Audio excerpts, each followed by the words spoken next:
بسم اللہ الرحمن الرحیم۔ السلام علیکم ورحمۃ اللہ وبرکاتہ۔ میرے دوستو، آج میں عرض کروں گا کانچ نکلنا، خروج المقعد۔ پخانہ کرتے وقت آنت کا نچلا حصہ باہر نکل آتا ہے، اور یہ زیادہ تر چھوٹے بچے اور چھوٹی بچیوں کو ہوتا ہے، جسمانی کمزوری کی وجہ سے، دائمی قبض کی وجہ سے، بواسیر کی وجہ سے، اور بعض اوقات جب وہ پیچس میں مبتلا رہنے کی وجہ سے مقعد کا جو ہے وہ ڈھیلا ہو جاتا ہے، جس کی وجہ سے جب وہ آنت باہر نکل آتی ہے۔ بچوں کا چونکہ مزاج ہے بڑا مرطوب ہوتا ہے، نازک ہوتا ہے، اس وجہ سے یہ شکایت بچوں میں زیادہ تر پائی جاتی ہے۔ بعض اوقات بڑے مردوں اور عورتوں کے اندر بھی یہ تکلیف ہوتی ہے، لیکن زیادہ تر جب وہ بچوں کے اندر یہ جب بیماری پائی جاتی ہے۔ شروع میں یہ مرض جب ہلکا ہوتا ہے تو یہ پخانہ کرتے وقت کانچ باہر نکلتی ہے، لیکن جب بیماری بڑھ جاتی ہے، اس کا علاج صحیح نہیں کیا جاتا، تو پھر یہ کام کاج کرنے کے وقت، کھڑے ہوتے وقت، زور سے کھانستے وقت، زور سے ہنستے وقت یہ باہر نکل آتی ہے۔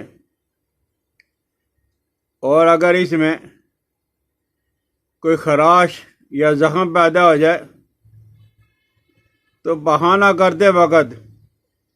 قضائے حاجت کے وقت بہت زیادہ درد اور بہت زیادہ تکلیف ہوتی ہے، اور اس کی تدابیر یہ ہے کہ گرم خشک ادویات، کھانا پینا یہ کم کیا جائے، خشک بھی زیادہ نہ استعمال کی جائیں، گرم بھی زیادہ استعمال نہ کی جائیں، یعنی معتدل قسم کی نرم غذا، جلدی ہضم ہونے والی غذا کا استعمال کیا جائے۔ اور ایسے بچوں کو اور ایسی بچیوں کو جن کو یہ تکلیف ہے، انہیں جوس کا استعمال کروائیں، پانی زیادہ پلائیں، اسبغول کا چھلکا کھلا دیا، کبھی اسبغول ثابت والا استعمال کرا دیا، کبھی گلقند کا استعمال کروا دیا، تاکہ ان کو قبض کبھی نہ ہو۔ یہ بڑی نامراد بیماری ہے، جب یہ پرانی ہو جاتی ہے تو اس سے بہت زیادہ تکلیف اٹھانی پڑتی ہے۔ اور اگر کسی آدمی کو، کسی بچے اور بچی کو یہ تکلیف ہے تو ماں باپ کو، یا بچے اگر سیانے ہیں، بڑے ہیں، تو وہ استنجا کرنے کے بعد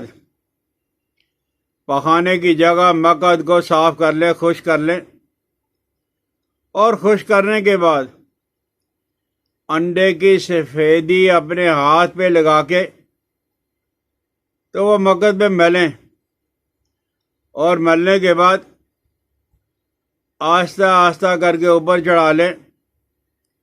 2-4 دفعہ یہ کرنے کی وجہ سے انشاءاللہ العزیز ہے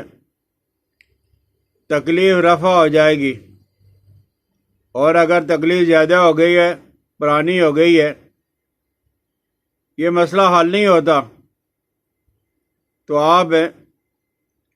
بانگ جو ہے وہ 10 تولہ اور کیکر کی چھال 10 تولہ، بانگ 10 تولہ اور کیکر کی چھال 10 تولہ، یہ بانگ کے جو وہ پتے جو مل جاتے ہیں ہر جگہ پہ، تقریباً 12 مہینہ یہ ملتے رہتے ہیں، تو آپ ان کو ½ کلو دودھ اور 1 پاؤ پانی کے اندر ڈال کے انہیں اچھی طرح ابالیں۔ 3-4 جب ابالے آ جائیں گے تو چولہے سے نیچے اتار کے ان بچوں کو کسی اونچی جگہ پہ بٹھائیں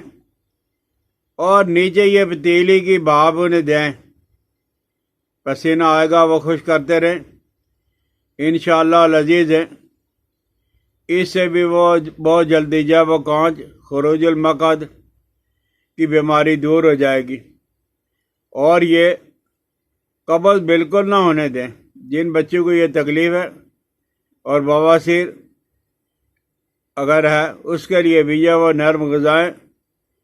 جو وہ ضرور استعمال کروائی جائیں۔ اور پہلے حکمہ اللہ جل جلالہ و امان والو ان کی قبروں کو نور سے جو وہ بھر دے۔ اصل ترقی تو اصل سائنس تو ان کے پاس تھی، انہوں نے ہمیں بتلایا ہے کہ یہ جو جوتا ہم پہنتے ہیں، چمڑے والا جوتا، پلاسٹک کا نہیں چمڑے کا جوتا، بہت پرانا جوتا ہو، اور اس جوتا کو آپ لے کے جلا لیں، اور جلانے کے بعد